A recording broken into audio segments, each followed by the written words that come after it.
The portion that I'll be talking about is the devaluation of property. I was medically retired in 2014 from the Marine Corps after doing 2 tours to Iraq, a tour as a drill instructor at MCRD San Diego for 3 years, and then I went to Afghanistan in 2011. That's where I was hurt with back and neck injuries. And so once I was medically retired, my wife and I both grew up around this area, and we decided that this is where we would want to come to raise our kids if once I had finally been medically retired. We stayed with her dad out at Mountain Valley for a few months until we found our place just on the east side of Big Hill Lake. We spent $260,000 on our house. Because it's nice and quiet, and it's a nice, lovely place to live.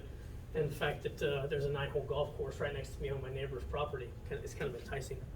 And so we decided that would be the place that we would plant our roots and let our kids grow. Okay, and then come to find out here just recently, I think I found out in February that windmills were talking about coming. We heard about Neosho County, but we had still not heard anything from anybody on wind turbines coming here inside Lebec County. Okay, I live just outside the footprint of the supposed place that they're wanting to put these wind turbines. I live 2.5 miles north. Okay, but if my property, which I purchased 5 years ago, was $260,000, and if I live just outside of that footprint and it decreases by 10% just because it's outside the footprint, not inside the footprint, because if I'm inside the footprint, then my property value can decrease anywhere from 25 to 45%, right? Okay, so if mine just outside the footprint and it decreases by 10%, that's $26,000 that the rest of the county gets to make up. So the folks living in Parsons, the folks living in Oswego, Bartlett, Chatopa, all of them, their taxes will increase. So that's kind of where we're at with just that portion of it. Besides the fact that our electric bills will get to increase because we get the luxury of paying to transfer that energy, and we get to pay our electric company to transfer that energy for us, even though that the energy that's produced by these wind turbines is not going to stay here. It's a kind of a huge factor for somebody like me that wants to live in some peace and quiet. Now, if the county commissioners decide not to reassess the value of your property, then your property taxes won't change. They'll stay the same. You'll still get to pay as much as what you were paying for taxes. So for me, it was like roughly $3,500 a year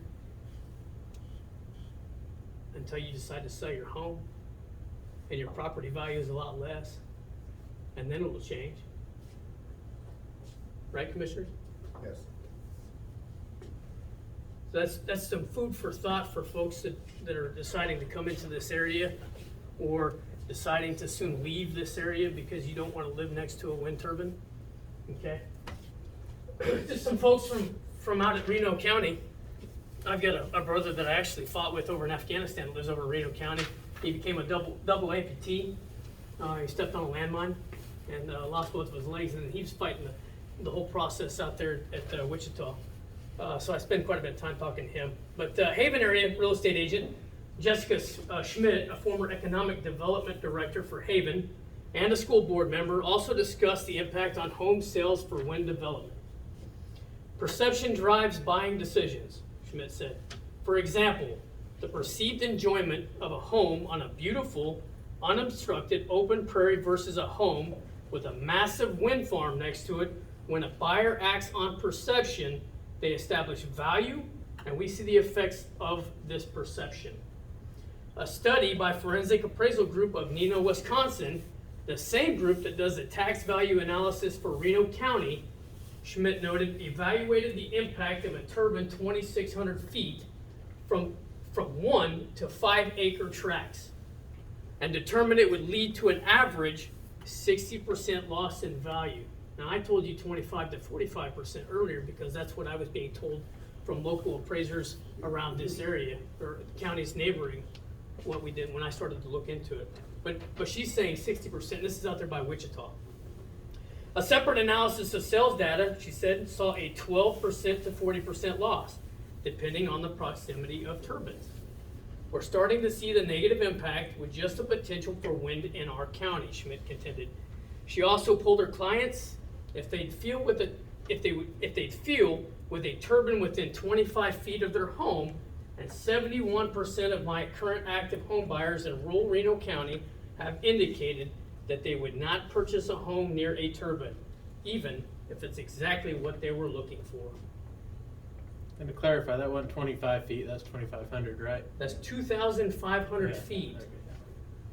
What our county commissioners have proposed, I think, is 1,640. 16. Oh, it's just 1,600. So 1,600 feet is what our county commissioners have done for us, as we're looking at getting these turbines inside the county.